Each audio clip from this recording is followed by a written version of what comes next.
Can you make a deal with Israeli Prime Minister Benjamin Netanyahu? Well, in Saudi Arabia policy, we don't interfere of who's running each country, who's there.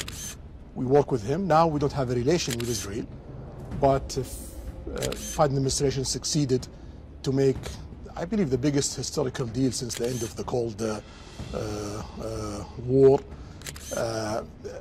then we're going to start a relationship, and that relationship going to be continuous regardless of who's running Israel. That we are at the cusp of an even more dramatic breakthrough, an historic peace between Israel and Saudi Arabia.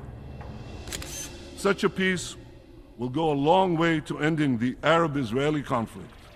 It will encourage other Arab states to normalize their relations with Israel. As the end times draw near, there will be things happening in the world which were described by the Bible thousands of years ago. One of them is the peace treaty, or the peace that is going to be made in the land of Israel.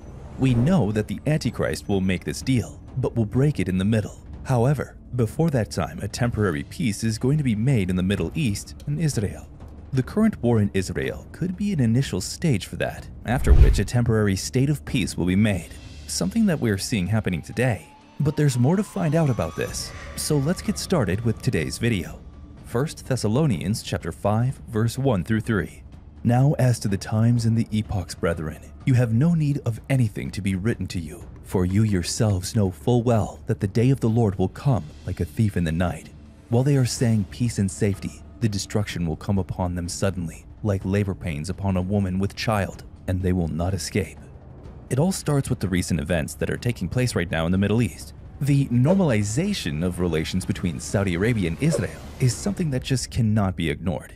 In one of his rare interviews with Fox News, Mohammed bin Salman made some claims that really pointed towards a peace deal with the two countries. The Saudi crown prince stated that the prospects of normalized relations between the two countries are getting closer day by day, but that the treatment of Palestinians remains a very important matter to be resolved. Saudi Arabia and the United States are negotiating a big accord to repair relations with Israel in exchange for a U.S. defense contract and assistance in constructing its own civilian nuclear program. The Saudis have stated that any agreement would necessitate significant progress towards the establishment of a Palestinian state, which would be difficult to sell to Israel's most religious and nationalist administration in its history. The interview was broadcast on the same day President Joe Biden met with Israeli Prime Minister Benjamin Netanyahu in New York for the United Nations General Assembly Conference. Biden expressed worry about the far-right Israeli government's treatment of Palestinians and encouraged Netanyahu to take action to change conditions in the West Bank, which is seeing increased violence. As per different sources, it was also said that the Saudi Crown Prince Mohammed bin Salman really thinks that the normalization of Saudi relations with Israel should be encouraged. According to the prince's opinion, these relations are not just good for Saudi Arabia and Israel, but for the whole region of the Middle East. But regardless of everything, it's pretty clear that these recent events do signal a coming peace treaty between the two countries, which could possibly be pointing towards a biblical prophecy. If we look at it this way, these talks and reconciliations would have been impossible 15-20 years ago. However, after the Saudi Prince Mohammed bin Salman took his charge, a lot has changed in Saudi Arabia, including the normalization of relations with Israel. However, things could be changed a tiny bit due to the current situation of Israel, which is at war at this very moment.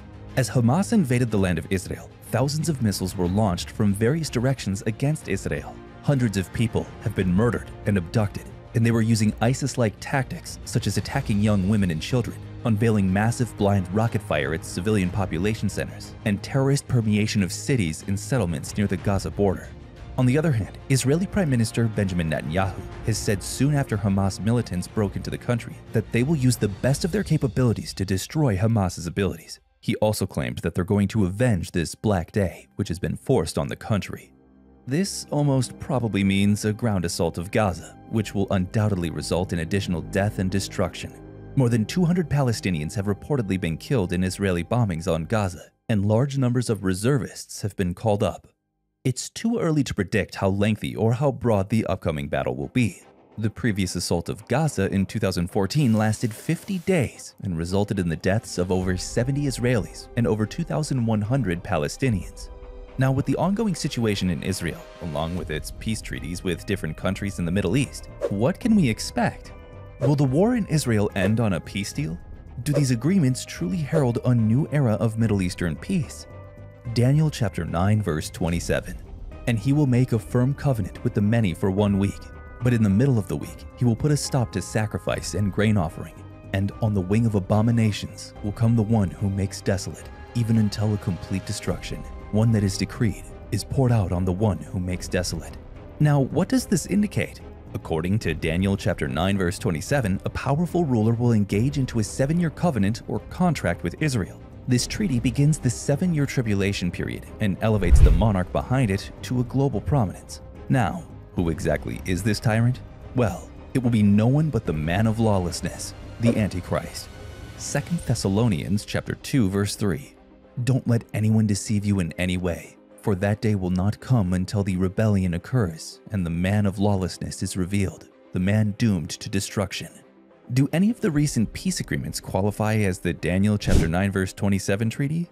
Well, some believe so. It's pointed out that the Daniel chapter 9 verse 27 treaty is a covenant formed with many. And in this situation, we witness agreements between Israel and several nations, including the UAE, Bahrain, Kosovo, and Serbia, with the possibility of other states joining in the near future. And now they're normalizing relations with Saudi Arabia as well.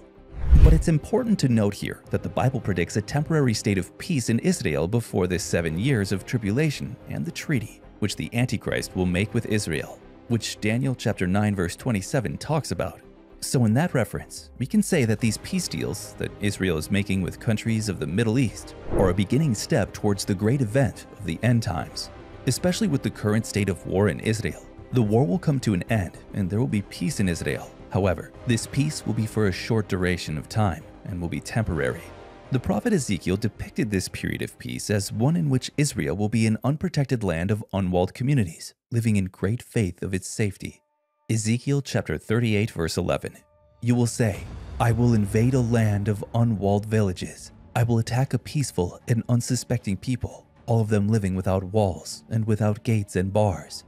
During this time of peace and safety, a massive coalition of armies will invade Israel from the north, and Russia will lead them. Ezekiel chapter 38 verse 15. You will come for your place in the far north, you and many nations with you, all of them riding on horse, a great horde, a mighty army. Ezekiel chapter 39 verse 2. I will turn you around and drag you along. I will bring you from the far north and send you against the mountains of Israel. While recent peace treaties of Israel with some countries in the Middle East and UAE are not the covenant stated in Daniel chapter 9 verse 27, what we believe is that they are laying the groundwork for the fulfillment of Ezekiel 38 and 39.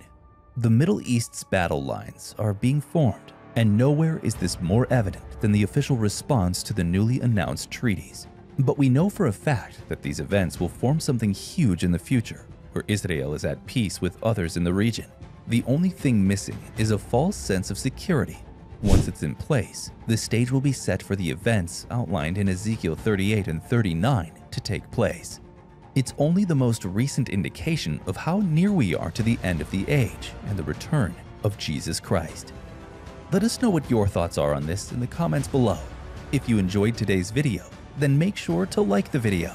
And don't forget to subscribe to our channel to keep up with the most amazing content. Thanks for watching, and we'll see you next time.